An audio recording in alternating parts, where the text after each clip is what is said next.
चलिए हेलो दोस्तों, आज हम लोग देखेंगे ज्योग्राफी के बारे में यानी भूगोल के बारे में। ठीक है, तो आइए सभी लोग जुड़ जाइएगा। देखिए, ध्यान दीजिए।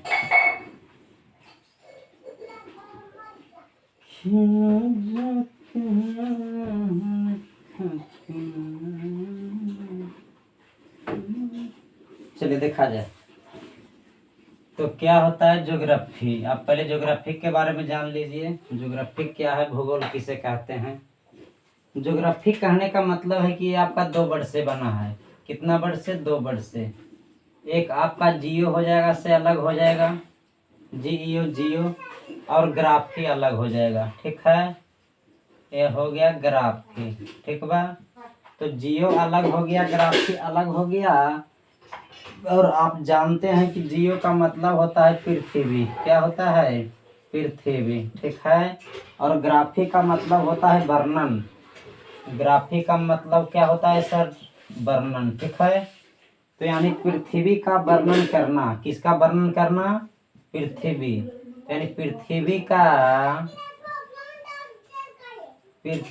का वर्णन ही भूगोल कहलाता है। क्या कहलाता है? भूगोल कहलाता है। यानी उसे ही हम क्या कहते हैं? ज्योग्राफी कहते हैं। ठीक है, चलिए आगे देखिएगा, ध्यान दीजिएगा। आप इसी तरह बने रखिए। आज का क्लास आप लोग को बहुत बेहतरीन लगेगा। चलिए, तो आप लोग ज्योग्राफी के बारे में जान गए होंगे कि आपका ज्योग्राफी किसे कहते हैं। यानी पृथ्वी का वर्णन ही आपका क्या कहलाता है? भूगोल कहलाता है, यानी ज्योग्राफी। चलिए अब आगे देखेंगे, कुछ बात करेंगे। ठीक है, देखिएगा। अब कहता है, आपको आता है, क्या आता है? खगोल।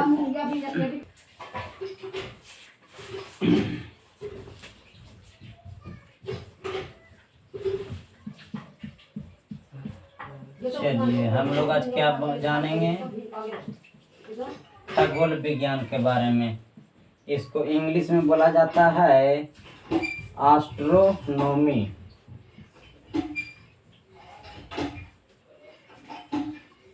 एस्ट्रोनॉमी। तो आप लोग जानिएगा कि खगोल विज्ञान क्या है, यानी एस्ट्रोनॉमी क्या है। तो इसको आप लोग जान लीजिएगा। इसको जानिएगा। क्या जानिएगा? कि जो ब्रह्मांड है, पूरा ब्रह्मांड है, उसका अध्ययन ही आपका खगोल विज्ञान कहलाता है। यानी ब्रह्मांड का अध्ययन क्या कहलाएगा? खगोल विज्ञान कहलाएगा। इसी को ही क्या कहेंगे? एस्ट्रोनॉमी कहेंगे। ठीक है, यानी ब्रह्मांड का अध्ययन क्या कहा जाएगा? खगोल विज्ञान। यदि हाँ, यानी खगोलकी जिसको बोलते हैं। क्या बोलते हैं? खगोलकी। खगोलकी, यही आपका क्या कहलाएगा? ब्रह्मांड का अध्ययन कहलाएगा। चलिए, इतना बात आप लोग को दिमाग में तो ठीक हो गया। ठीक है, और देख लीजिएगा, ब्रह्मांड के बारे में समझ लीजिएगा। यानी आप लोग जानवे करते हैं कि ब्रह्मांड किसे कहते हैं। ब्रह्मांड, तो ब्रह्मांड के बारे में आप लोग जानवे करते हैं। क्या जानते हैं कि दिखाई पड़ने वाले समस्त आकाशीय पिंड को क्या कहते हैं? ब्रह्मांड कहते हैं। यानी जितना भी आकाश में हमारे को पिंड दिखाई देता है, वो सब क्या है? ब्रह्मांड के अंतर्गत में आते हैं। ठीक है, तो आप ब्रह्मांड के बारे में जान गए होंगे। और ब्रह्मांड का विस्तारित यानी हो गया होगा। ब्रह्मांड में सर्वाधिक जनसंख्या में आप लोग जानते होंगे क्या है? ब्रह्मांड में सर्वाधिक जनसंख्या में आप लोग बतलाइए, सर्वाधिक जनसंख्या में क्या है? तो ब्रह्मांड में सर्वाधिक जनसंख्या में तारा है। क्या है? तारा। ठीक है, सबसे ज्यादा जनसंख्या देखा जाए तो तारा लोग का है। किसका है? तारे का है। ठीक है, तो इतना आप लोग के शायद समझ में आ गया होगा। अब हम लोग स्टार के बारे में जानेंगे। इसको इंग्लिश में स्टार बोलते हैं। क्या बोलते हैं? स्टार। ठीक, चलिए आगे इसी तरह आप लोग बने रहिए, आपको बहुत बढ़िया लगेंगे। ठीक है, देखिएगा, ध्यान दीजिएगा। अब हम लोग किसके बारे में जानेंगे? तारा के बारे में जानेंगे। किसके बारे में? तारा, जिसको इंग्लिश में बोला जाता है स्टार। क्या बोला जाता है? स्टार। ठीक, चलिए तो आप लोग लिखे चलिएगा, ध्यान दीजिएगा। और तारा के बारे में हम लोग जानेंगे कि तारा क्या है। तारा एक ऐसा पिंड है जिसका अपना ऊष्मा और अपना प्रकाश होता है। इसका क्या होता है, यानी अपना ऊष्मा होता है और अपना प्रकाश होता है। ठीक है, इसका यानी अपना ऊष्मा और अपना प्रकाश होता है तारा को। ठीक है, ये दोनों का ही होता है, अपना ऊष्मा भी होता है, अपना प्रकाश होता है। इसी को हम क्या कहते हैं, तारा कहते हैं। यानी कहने का मतलब है कि वैसा आकाशीय पिंड जिसके पास अपना ऊष्मा तथा प्रकाश हो, क्या कहलाएगा, तारा कहलाएगा। ठीक है, तो आप लोग इसी तरह बने लगिए। चलिए आगे देख लेंगे हम लोग और तारा के बारे में। तारे के बारे में और बतलाया जाता है कि तारों का जो जीवन काल होता है अत्यधिक लंबा होता है। इसका जो जीवन काल है, जीवन काल क्या है, जीवन जो काल है, जीवन जो काल है क्या है, बहुत लंबा है। इसका जीवन काल क्या है बच्चा, बहुत लंबा है। ठीक है, यानी बहुत दिन तक ये मतलब तारे क्या रहते हैं, अपने जीवित रहते हैं। ठीक है, इतना आप लोग के समझ में आ गया होगा। चलिए और ध्यान में रखिएगा आप लोग बात को, क्या है ये सब जो है यानी विभिन्न अवस्थाओं से कर गुजरते हैं, यानी अलग अलग स्टेट से होकर क्या करते हैं, गुजरते हैं, यानी अवस्था से होकर गुजरते हैं। तो चलिए आप लोग के इतना समझ में आ गया होगा। और आप लोग जान लीजिए कि तारा बनता कैसा है, तारा के बनने के पहले कौन सा माध्यम था, क्या चीज था। तो आप लोग ये बात ख्याल में रखिएगा, तारा के बनने के पहले ये बात आप लोग ख्याल में रखिएगा कि तारा बनने से पहले विरल गैस का गोला होता है। यानी तारा बनने से पहले, तारा बनने से पहले विरल गैस का गोला होता है। क्या होता है, तारा बनने से पहले जो है आपका यानी विरल गैस का क्या होता है भाई साहब, गोला होता है। ठीक है, आपको समझ में आ गया हो गया। ठीक है, इसका एक क्या होता है, गोला होता है। चलिए तो इतना तो आप लोग का आ गया होगा समझ में। और आगे देख लीजिएगा, इसी में समझ लीजिएगा, कहता है विरल गैस के बारे में समझ लेना। किसके गैस के बारे में, विरल गैस के बारे में। विरल गैस, ठीक है, इसके बारे में आप समझ लीजिएगा थोड़ा सा विस्तारित रूप से। कहता है कि जब विरल गैस केंद्रित होकर पास आ जाते हैं तो घने बादल के समान छा जाते हैं। जब ये क्या होता है, जब पास आ जाता है तो घना बादल जैसा लगता है। घना बादल किसको जैसा, घना बादल जैसा, जिन्हें ही निहारिका बोला जाता है। इसी को क्या कहा जाता है, निहारिका। ठीक, इसको इंग्लिश में आपको बोला जाता है नेबुला। क्या बोला जाता है, नेबुला। चलिए तो आप लोग इतना ख्याल रखिए। ठीक है, बाकी हम लोग आगे चलते हैं और ध्यान देते हैं। और कहता है इन नेबुला में संलयन विधि द्वारा दहन की क्रिया शुरू होती है। इसमें किस विधि द्वारा, संलयन, संलयन विधि द्वारा इसमें क्रिया प्रारंभ होती है या शुरू होती है। प्रारंभ के मतलब आप लोग जानवे करते हैं क्या होना, शुरू होना। ठीक है, और वह तारों का रूप ले लेता है। ये जो नेबुला है, नेबुला किसका रूप लेता है, तारा का रूप ले लेता है। ये बात आप फिक्स रखिएगा। ठीक है, हाँ, यानी नेबुला में जब संलयन विधि द्वारा दहन की क्रिया शुरू होती है तो वह तारों का रूप ले लेता है। और तारा में हाइड्रोजन का संलयन हीलियम में होते रहता है। जो तारा है, तारा है, इसमें हाइड्रोजन का संलयन किस में होता है, He यानी हीलियम में होता है। आप ख्याल रखिएगा इसको। चलिए, आशा करते हैं कि आप लोग का क्लास बढ़िया लग रहा होगा और अब बने रहिए, कोई दिक्कत वगैरह नहीं होगा आप लोग के। चलिए इतना तो हो गया। अब आगे हम लोग जान लेंगे, किसके बारे में जानेंगे कि तारा का जो रंग है, तारा का रंग है क्या है, उनके पृष्ठ के ताप पर निर्भर करता है। किनके पर, ताप पर, कैसा टेम्परेचर है, कैसा क्या है, उसका क्या ताप है। तो जो हमारा कलर है, मान लिया जाए कौन कौन कलर है, नीला है, एया, नीला एया हो जाएगा। सफेद कलर जिसको बोलते हैं उजला, है ना। तो नीला या सफेद है जो आपका कि क्या रहता है, युवा अवस्था के अंतर्गत। कि कौन सा अवस्था, युवा अवस्था। ठीक है, इसका हम टेम्परेचर की बात करें तो हाई एकदम टेम्परेचर होता है, यानी उच्च तापमान इसका होता है। क्या होता है, उच्च तापमान इसका होता है। ठीक है, तो आप ऐसे लिखे चलिएगा, ये आप लोग को पीडीएफ के भी मिलेगा। थोड़ा अभी जानकारी प्राप्त कर लीजिए, आपको यूट्यूब पर ही मैं पीडीएफ डाल दूंगा बनाकर। ठीक है, नोट बना के आप बने रहिए, डेली आप लोग के लिए क्लास आएगा। उसके बाद नारंगी रंग के लिए अलग टेम्परेचर होता है। ये हो गया नारंगी कलर, नारंगी रंग। ठीक है, तो नारंगी रंग के लिए होता है प्राउड। कौन सा होता है, प्रौढ़ अवस्था। और इसमें जो टेम्परेचर होता है मध्य तापमान होता है, यानी हल्का कम, यानी मिडिल वाला टेम्परेचर, मध्य टेम्परेचर। क्या हो जाएगा, मध्य टेम्परेचर। ठीक है, चलिए। और तीसरा आता है, तीसरा आता है आपका आ जाएगा लाल रंग, यानी रेड कलर। क्या आ जाएगा, लाल रंग आ जाएगा। ठीक है, तो लाल रंग में जो कि अवस्था होता है वह बुढ़ावस्था होता है, जिसको वृद्ध अवस्था बोला जाता है। कौन सा अवस्था बोला जाता है, वृद्ध अवस्था। और इसमें जो है कि सबसे कम टेम्परेचर आता है, यानी निम्न ताप रहता है। इसमें निम्न ताप जो सबसे बहुत कम है, कितना है, 6000 डिग्री सेंटीग्रेड, इतना डिग्री सेंटीग्रेड रहता है। चलिए, इतना आप लोग के समझ में आ गया होगा। और एक बात जान लीजिएगा कि तारा का जो भविष्य है उसके पारंपरिक द्रव्यमान पर निर्भर करता है। जो इसका भविष्य है किस पर, जो पहले वाला टेम्परेचर है, जो मास है, यानी पारंपरिक जो द्रव्यमान है उस पर क्या करता है, ये निर्भर करता है। चलिए आगे हम लोग बढ़ते हैं।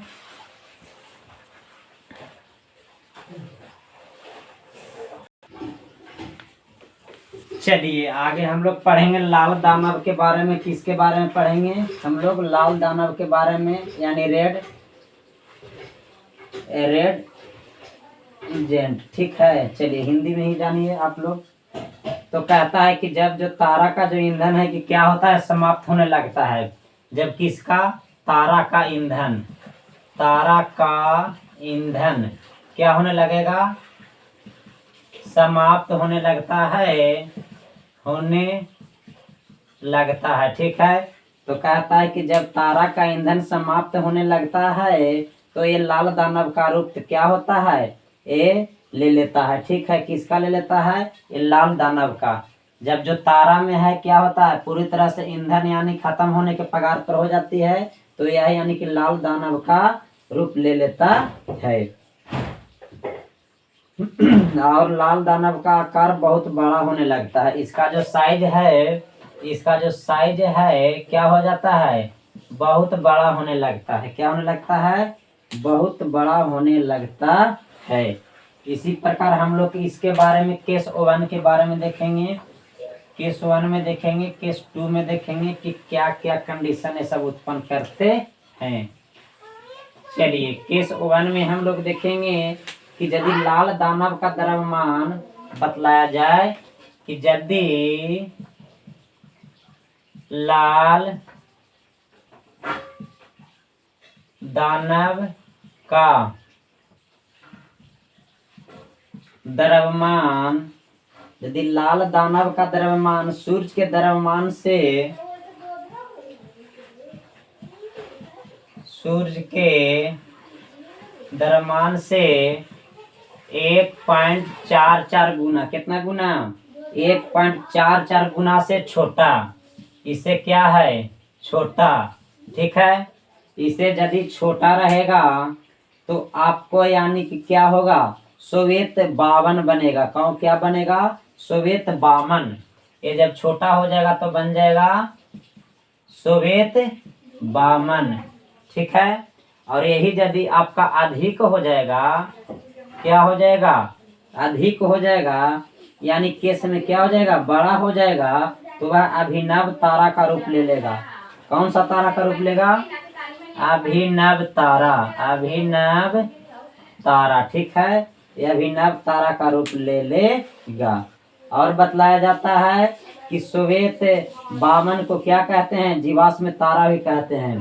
श्वेत बावन को इसको क्या कहते हैं, जीवाश्म तारा ही बोलते हैं। श्वेत बावन को क्या बोलते हैं, जीवाश्म तारा के भी नाम से जाना जाता है। और कहता है छोटा तारा अंतिम रूप में श्वेत बावन अवस्था में ही चमकता है। ये जो है कि श्वेत तारा अंतिम रूप से श्वेत बावन अवस्था में ही क्या करता है, चमकने लगता है। और एक आता है यानी ब्लैक बावन, ब्लैक डॉर्फ, काला बावन आता है। ठीक है, तो कहता है काला बावन कब होता है, जब यानी श्वेत बावन जब चमकना छोड़ देता है तो वह काला बावन का रूप लेता है।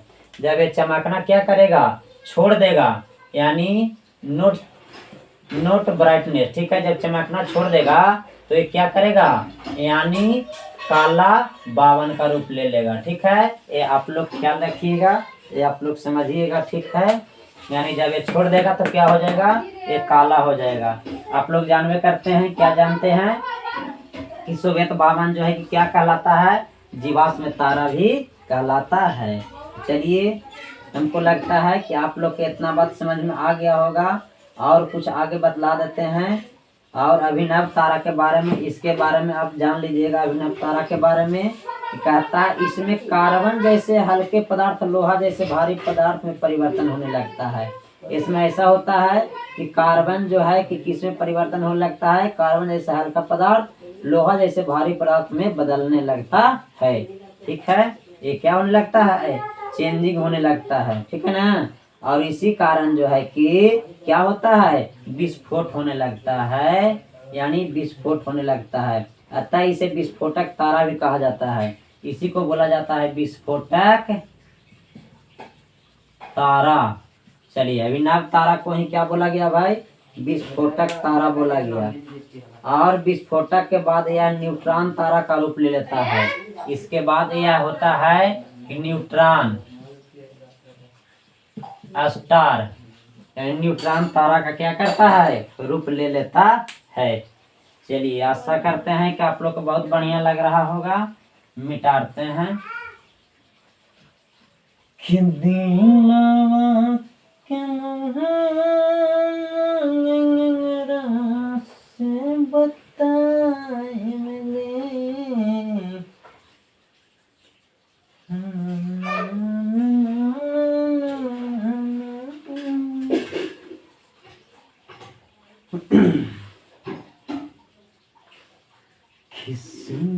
लहरी प्यारा से जलवा चढ़ाई हाजी, तेजी चढ़ाई हाजी, देवघर से शंखा चूड़ी बाला ले ले आई हाजी, देवघर से शंखा चूड़ी बाला ले ले आई हाजी। आई रे कि देवघर से शंखा चूड़ी बाला ले ले आइए, जातानी तसैया बढ़िया से नहीं।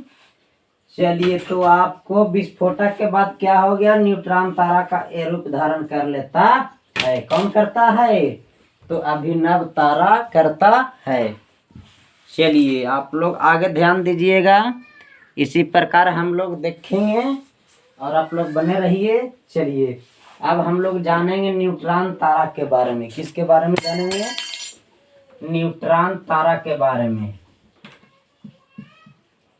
न्यूट्रॉन तारा, ठीक है, थोड़ा सा रुक जाइए।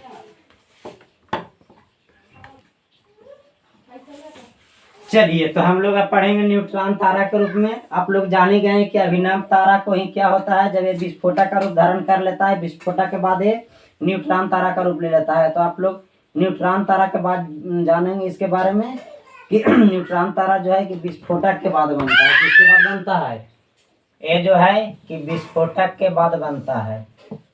विस्फोटक के बाद बनता है।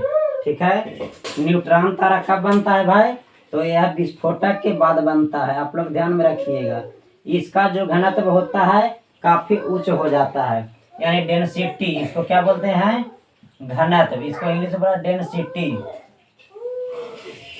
इसका डेंसिटी जो है कि काफी क्या रहता है? उच्च रहता है, यानी हाई हो जाता है, ठीक है। किसका? तो न्यूट्रॉन तारा का, ठीक है। आप लोग को बात समझ में आ गया होगा। और आकार छोटा हो जाता है, इसका क्या हो जाता है? इसका जो साइज है, इसका साइज यानी आकार, आकार क्या होता है? छोटा हो जाता है। चलिए, आशा करते हैं कि आप लोग को बढ़िया लग रहा होगा और आगे देखिएगा। चलिए देखते रहिएगा। इसका आकार छोटा हो जाता है। आकार क्या होता है? छोटा होता है, ख्याल रखिएगा। घनत्व क्या होता है? उच्च हो जाता है। न्यूट्रॉन तारे के सभी अंश न्यूट्रॉन के रूप में संगठित रहते हैं। किसमें? न्यूट्रॉन के रूप में। चलिए, तो न्यूट्रॉन तारा के बारे में जान गए। अगला आता है, हेडिंग बनाइएगा, पल्सर।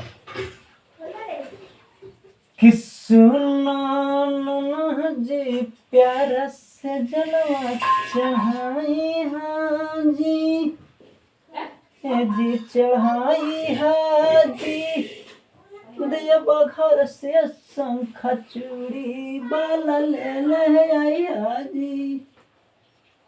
चलिए, पल्सर क्या जानेंगे आप? हम लोग पल्सर के बारे में जानेंगे। चलिए, ये आपका क्या है, इसके बारे में कुछ जान लीजिए, ठीक है।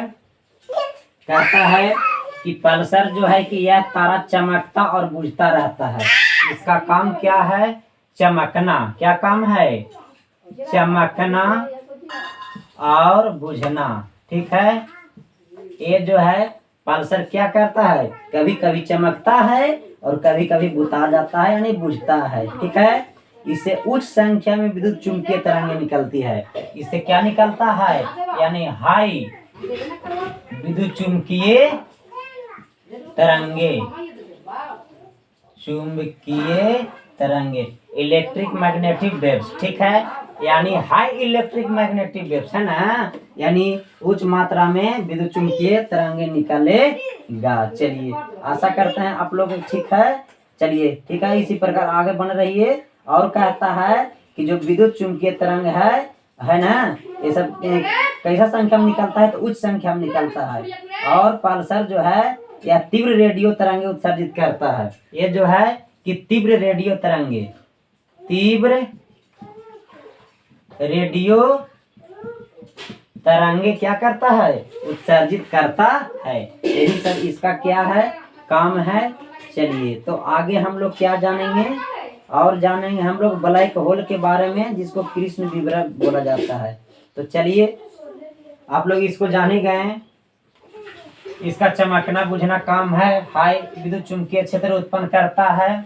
और क्या करता है? चलिए, आप लोग शायद जान गए इसके बारे में। अब जान लीजिए किसके बारे में जानिएगा। अब आइएगा कवेसर। एक आता है आपका कवेसर। क्या आता है भाई साहब? कवेसर, ठीक है। ये बहुत आसान है। क्या है? आसान है। ये तारों की लगभग अंतिम अवस्था होती है। ये तारा के क्या होता है? तारा का अंतिम अवस्था, ठीक है। आपसे पूछेगा कि तारों का अंतिम अवस्था क्या कहलाता है? तो कवेसर कहलाता है, ठीक है। तो ये तारों का अंतिम अवस्था होती है। और इसका जो है कि चुंबकीय क्षमता बहुत उच्च रहता है। इसका चुंबकीय जो क्षमता है, चुंबकीय क्षमता क्या रहता है भाई? उच्च रहता है, ठीक है। बहुत उच्च, यानी अति उच्च आप बोल सकते हैं इसको, यानी काफी उच्च रहता है, ठीक है। अब हम लोग जानेंगे ब्लैक होल के बारे में, कृष्ण विवरण के बारे में।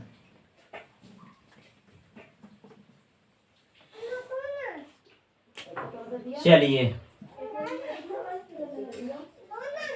ब्लैक होल, इसको बोला जाता है कृष्ण विवर,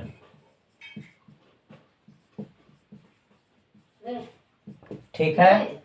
हम लोग जाना है क्रिस बीवर क्या है, इसका काम क्या है, इसका डेंसिटी क्या है या कैसे गुजरती है, इसका खोज कौन किया था। ठीक है, ये सब के बारे में हम लोग जानेंगे। तो कृष्ण बीवर का जो खोज करता है, इसका जो खोज किए हैं, इसका खोज किए हैं यानी कि वो चंद्रशेखर ने किया है। कौन किया था? चंद्रशेखर। चलिए याद रखिएगा, चंद्रशेखर। ठीक है, इसका खोज किया कौन किया भाई? तो चंद्रशेखर ने किया। ठीक है, हाँ, तो आप लोग को शायद याद हो गया होगा कौन किया? चंद्रशेखर किया। इसका जो घनत्व होता है बहुत हाई होता है। इसका डेंसिटी है से क्या है? इसका डेंसिटी क्या है भाई? हाई है यानी उच्च है।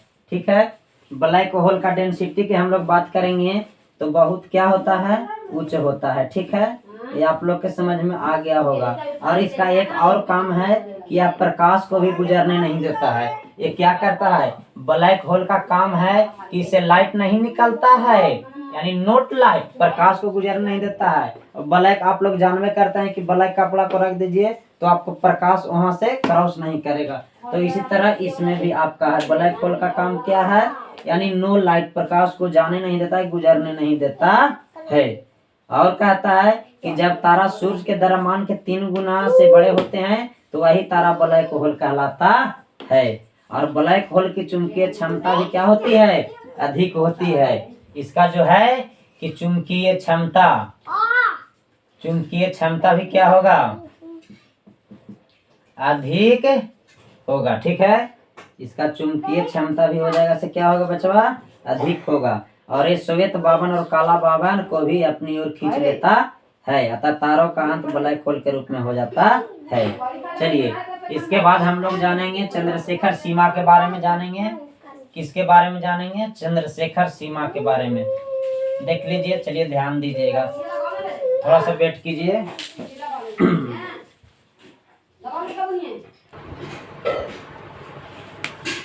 चलिए, तो हम लोग अब चलेंगे चंद्रशेखर सीमा के बारे में जानेंगे। किसके बारे में? चंद्रशेखर सीमा।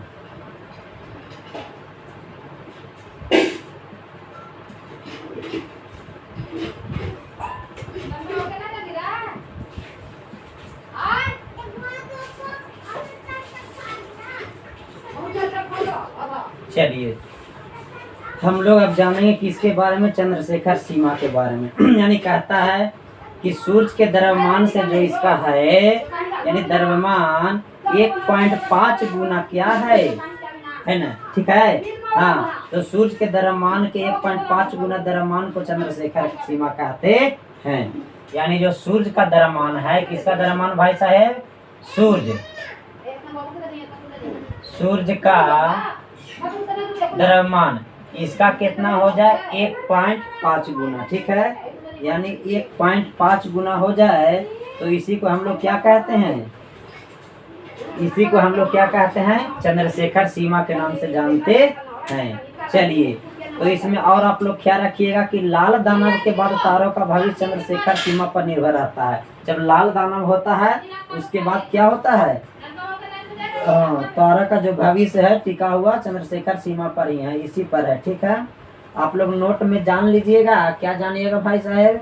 कि एक चंद्रशेखर को संयुक्त रूप से नाभिकीय खगोल भौतिक ने W.A. फाउलर के साथ इतना में नोबेल पुरस्कार दिया था। ठीक है, यानी ये चंद्रशेखर को संयुक्त रूप से नाभिकीय खगोल भौतिक में, यानी इसको फिजिक्स में, किस में? खगोल, हाँ, यानी नाभिकीय खगोल भौतिक में, किसमें?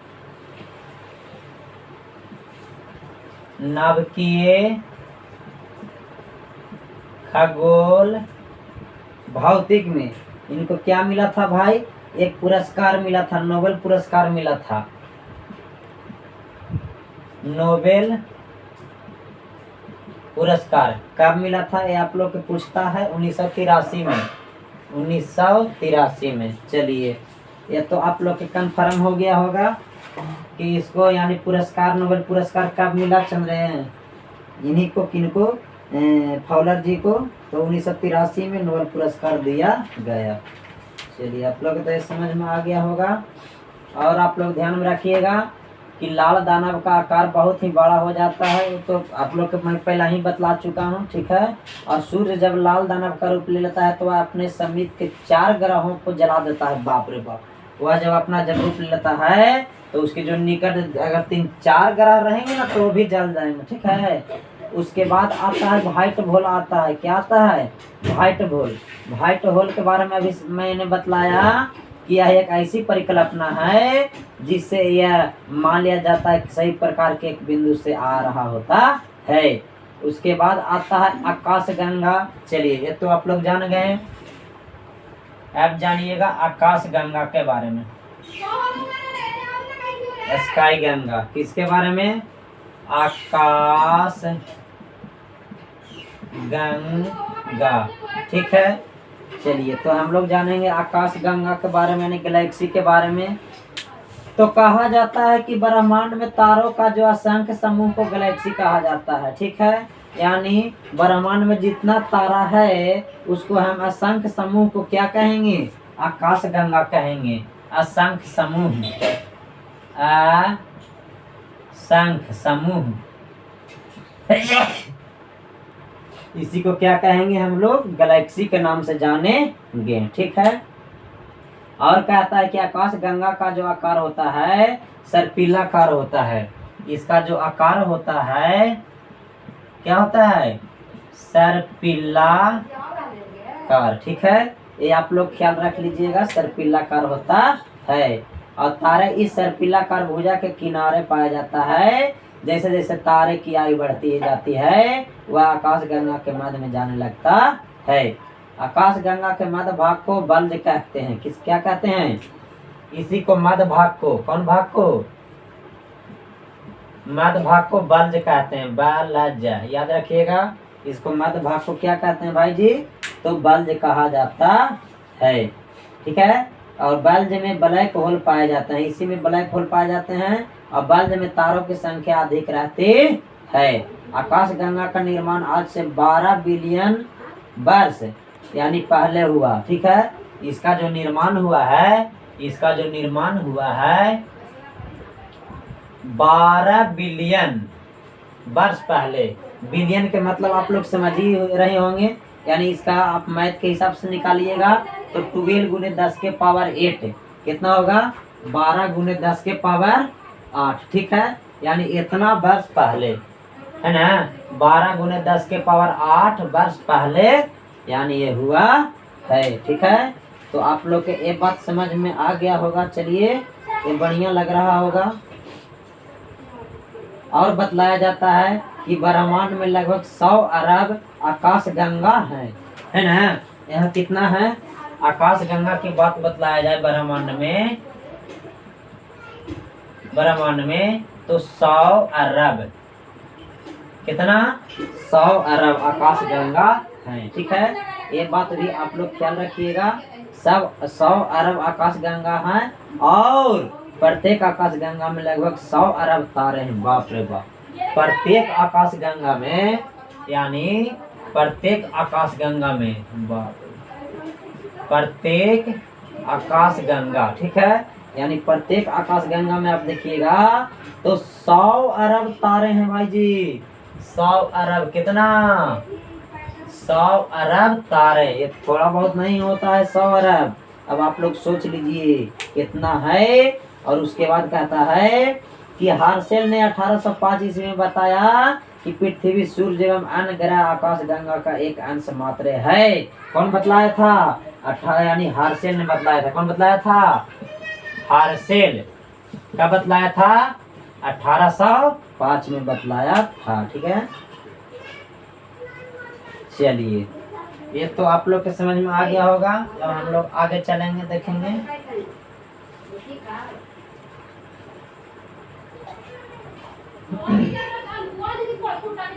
कि गया से भी झारखंड से बिहार तक बने लगन गया से गोरा रुझे। तोरा चलते सुनाए धनिया झोपड़ी में बेचने दारू दे झारखंड से बिहार तक लावनी ले गलियो गया से गुरारू दे ले गलियो गया से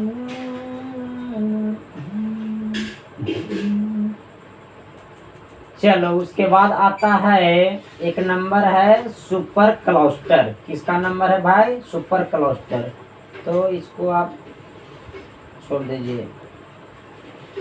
सुपर क्लस्टर कुछ नहीं है, 3 आकाश गंगाओं के समूह को सुपर क्लस्टर कहा जाता है। बस इतना आप लोग क्या रखिएगा।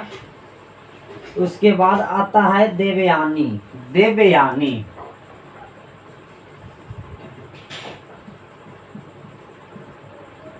क्या आता है? देवयानी।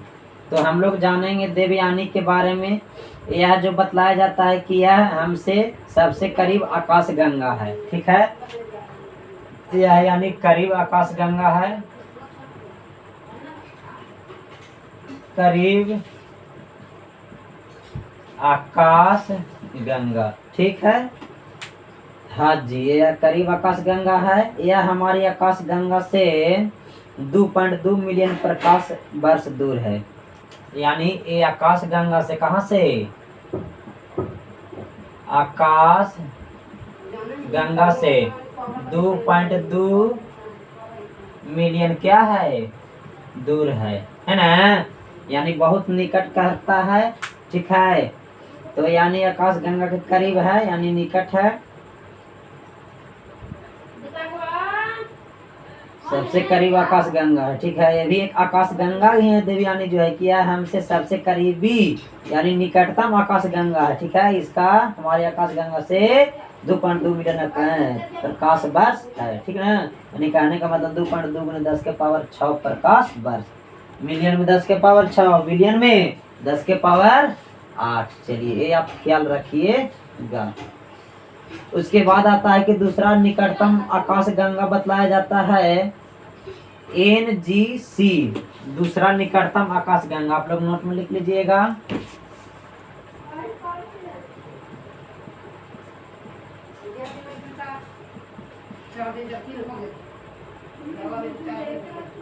निकटतम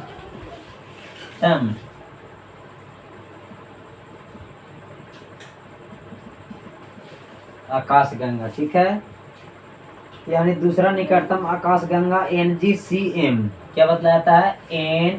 NGCM और 33 यानी 33। उसके बाद अगला आप स्टार में लिख लीजिएगा। अगला है सूर्य जिस आकाश गंगा में है उसे मंदाकिनी कहते हैं। यानी सूर्य जो है कि जिस आकाश गंगा में है उसे क्या कहते हैं?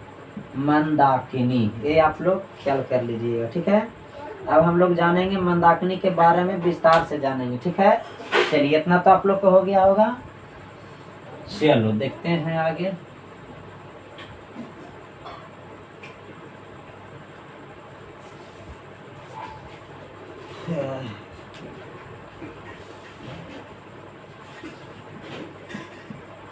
मंदाकिनी। ठीक है, मंदाकिनी के बारे में हम लोग जानेंगे, जिसको इंग्लिश में बोला जाता है मिल्की वे बोला जाता है। कहता है कि हमारा जो अपना सूर्य है जिस आकाश गंगा में है उसे मंदाकिनी कहते हैं, है ना? जो हमारा सूर्य है जिस गंगा में है उसे मंदाकिनी कहते हैं। ठीक है, ये ध्यान रखिएगा। मंदाकिनी का आकार सर्पिलाकार होता है। इसका आकार देखिएगा क्या होगा? आकार सर्पिलाकार होगा। ठीक, ये बात आप याद रखिएगा। और कहता है कि ओरियम नेबुला मंदाकिनी का सबसे शीतल सबसे चमकीला क्षेत्र है। यानी ओरियम नेबुला क्या है? ओरियम नेबुला। ठीक है, ये आपका क्या है भाई जी? ये है आपका सबसे शीतल एवं चमकीला, है ना, याद रखिएगा। सबसे शीतल प्लस चमकीला है। ठीक, इतना तो शायद आप लोग को याद हो गया होगा। और इसकी 3 घूर्णनशील भुजाएं हैं। इनकी कै गो है घूर्णनशील भुजाएं? कै गो है? 3 गो, ये आप ख्याल रखिएगा। और कहता है कि नए तारे बाहरी भुजा पर रहते हैं। कौन भुजा पर? बाहरी भुजा पर रहते हैं, जो सूर्य के बाहरी, हाँ तो सूर्य की बाहरी भुजा पर रहता है। जब तारे लाल दानव के नए तारे बाहरी भुजा पर रहते हैं तो सूर्य की बाहरी भुजा पर रहता है। तो सूर्य भी बाहरी भुजा पर रहता है। कौन? सूर्य भी। ठीक है। जब तारे लाल दानव की अवस्था में आ जाते हैं तो तारे मध्य वाली भुजा में चले जाते हैं। कहाँ जाते हैं? बीच वाली भुजा में चले जाते हैं।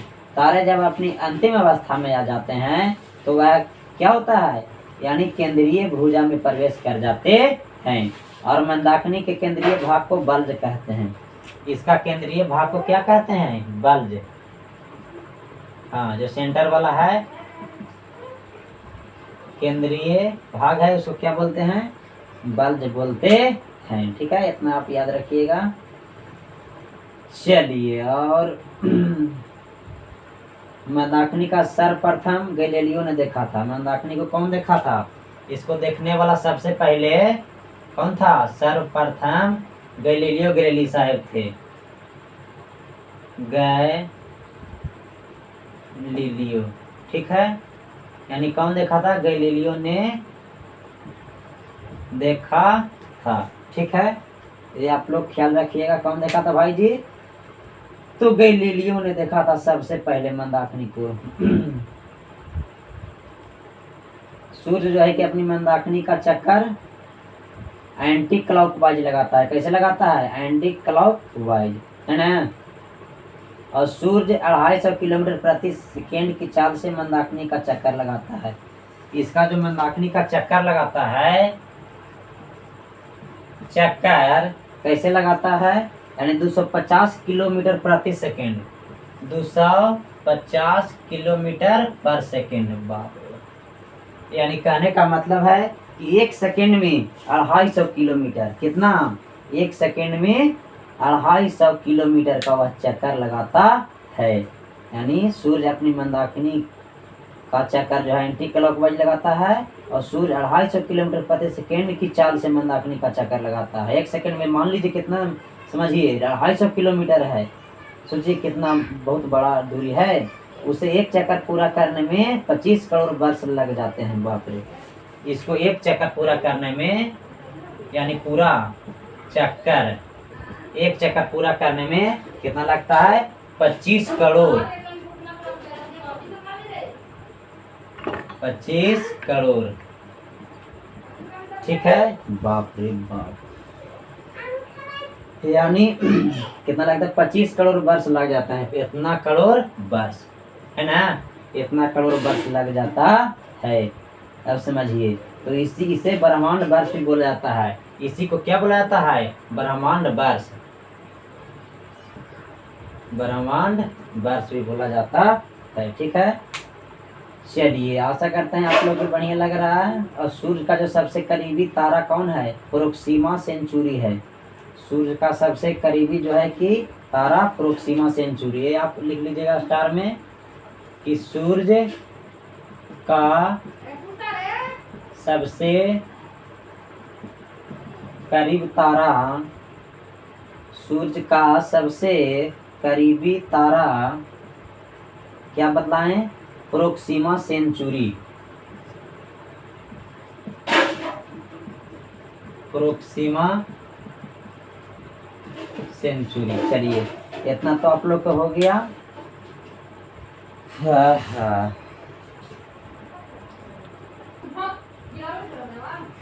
कितन कमैनी कुछ न बुझाई,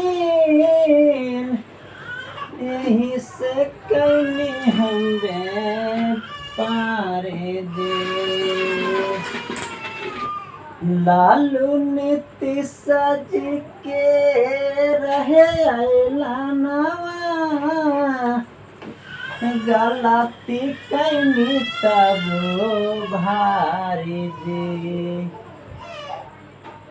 तैयो न कुछ बुझाइल जे तोरा चलते सुनाई रनिया झोपड़ी में बेचनी दारू जी झारखंड से बिहार तक लवनी ले गईनी गया से गुरारू जी ले गईनी गया से टेकारी जी।